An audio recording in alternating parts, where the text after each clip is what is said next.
I'm Geraldine Beskin. And I'm Bali Beskin. And our family is a small family, but very involved with the esoteric family. We've been here at the shop for over 60 years now, and I was here with my dear old mum, and my dad was here, and we have always been magical and Western in our thinking. We're not mystical, we're or Eastern, because we haven't got the space. There's such a vast amount written on all of those sorts of things. We're for finders rather than seekers. Yes. So we've got a long roll call of famous customers, Aleister Crowley being the most notorious of them, obviously. I helped remake Austin Spare's name, and the visual side of the shop and the social side of the shop has always been very important to us. We've had art shows variously, and the tarot ones that come to mind are... We've had the Via Tarot, the originals for that. That was a brilliant exhibition with Susan Jameson, now privately pressed little imprint of cards available. It's a pack very similar to the Thoth. The Atlantis Bookshop was opened in 1922 by magicians for magicians, and that's how we've always stayed, isn't it? Yes. And we're known as the living history of magic because this is the birthplace of modern day witchcraft, arguably. Gerald Gardner and his coven used to meet here in our basement downstairs, and that's now where we have the exhibitions and workshops and evening classes we host. So you're welcome to come along and see something here one day soon. Back in the day when my dad first got the shop, it was a confusion of everything that had just been built up over the years, as long-established businesses tend to happen. And it was there when I was in my 20s that I found my first two Austin Spare drawings. In fact, they weren't drawings, they were pastels. And from that, my love of him started. And then in 1987, I put on my first big Austin Spare exhibition. And since then, Bali and I have done 5 of them. And we are really proud that we've helped establish this unfortunately forgotten but genius South London artist who was a friend of our founder. He was the best draftsman of his generation, and my first catalogue, I called it the Divine Draftsman because that for me is what the man was. This is Michael Houghton, the founder of the Atlantis Bookshop. He was a son of Jewish immigrants. He was a great man, a poet, a finder of weird and wonderful magical things. He published various people, including our very own Aleister Crowley.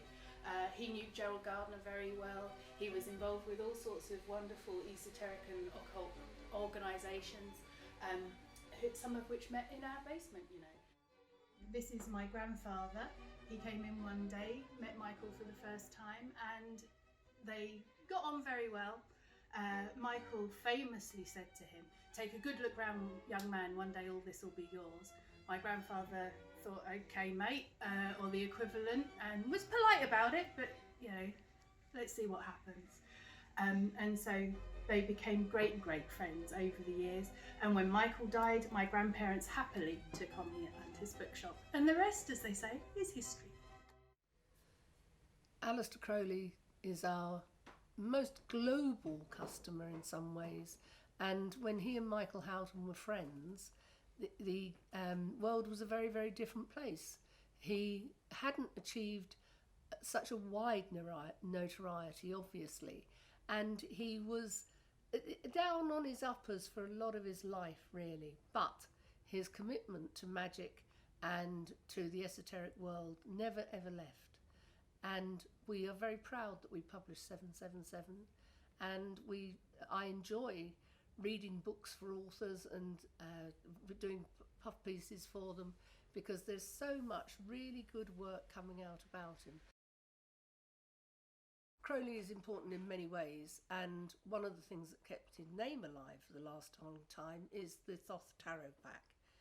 And we obviously have the Book of Thoth, but we also have Understanding the Thoth Tarot by Lon Milo Duquette, who is a friend of ours and a wonderful guy and explains the cards absolutely brilliantly.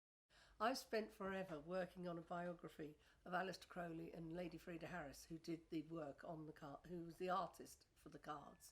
And I will get it finished someday soon, and it will be amazing, I promise you. She was having an exhibition of her cards during the war, and the gallery got bombed, so that was cancelled. Crowley didn't know about that until he came into the shop and saw a postcard pinned to the window saying that the exhibition had been cancelled. So poor old Michael Houghton had to cope with his ire that day. Here in the shop, we sell things other than books. I know you're very surprised to hear this. We have crystal balls, we have obsidian, ethically sourced obsidian, I hasten to add. We deal with a lovely little independent wholesaler. They are independent, we are independent, it's a marriage made in heaven. It's lovely stuff to use, by the way. We have calendars and candles, date books, all those sorts of things, books of shadows, lovely notebooks for recording your readings.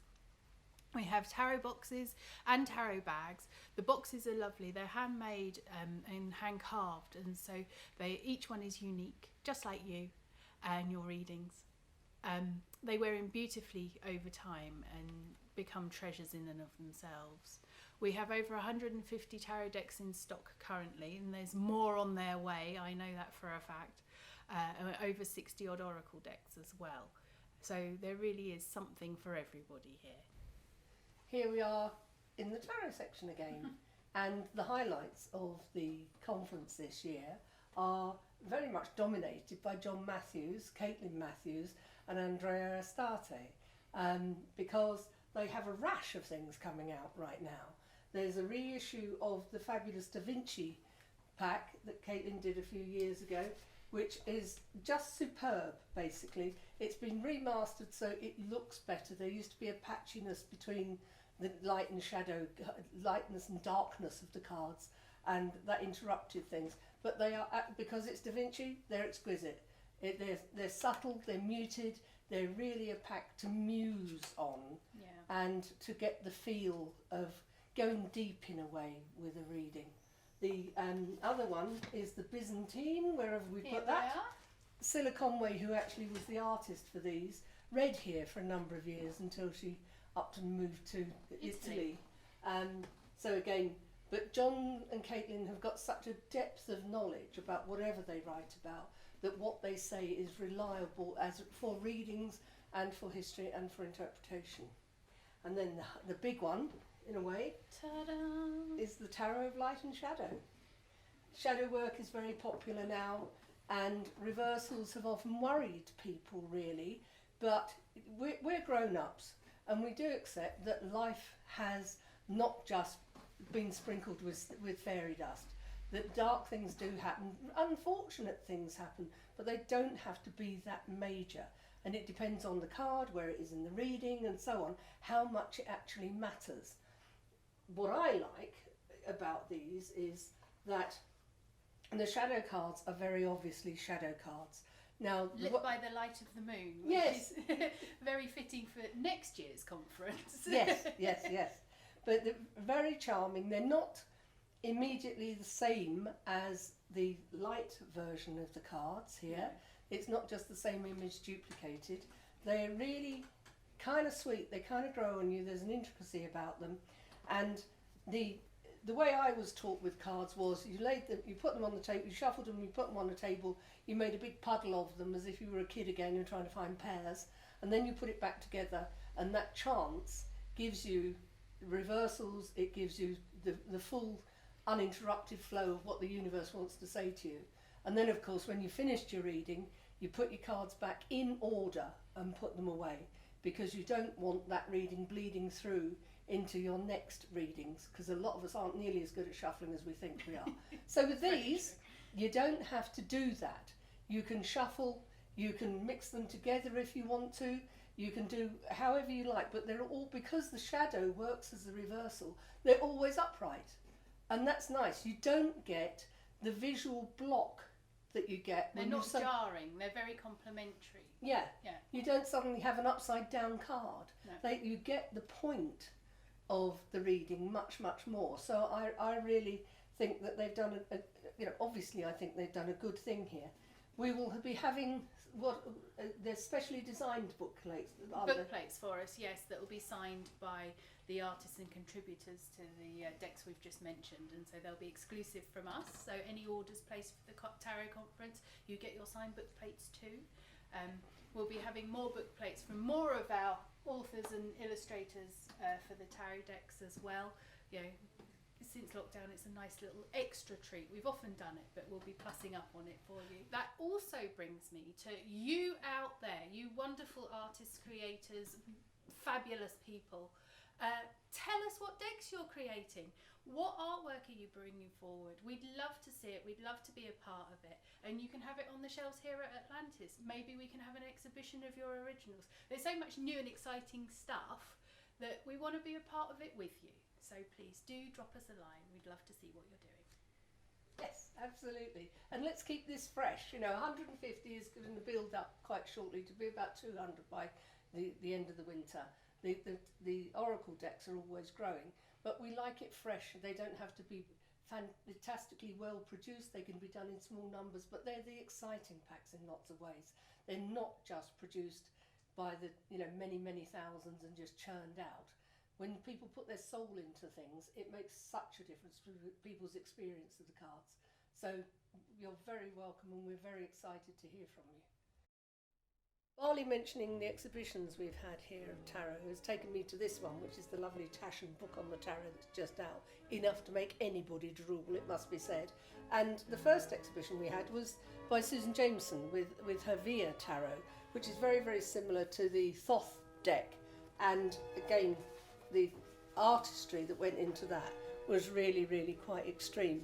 Somebody else we've had here was Will Worthington, who's done the Druid Animal Oracle and so on, again with John Matthews.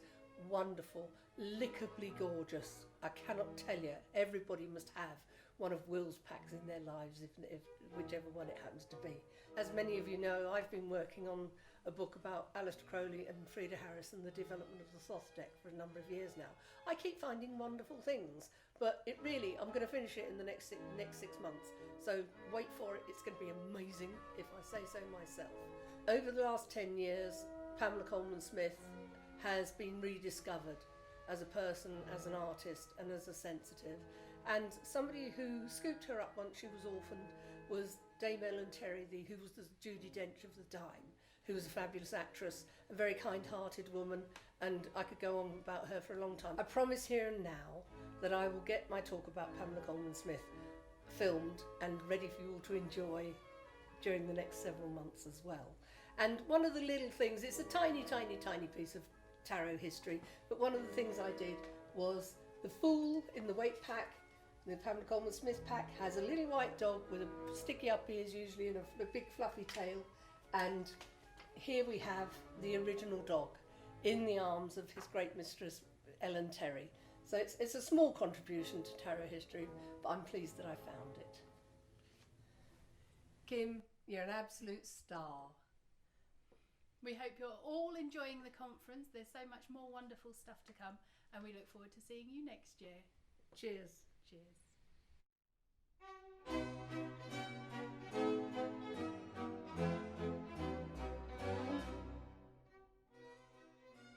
Bye-bye. Thank you for coming. We look forward to seeing you again soon.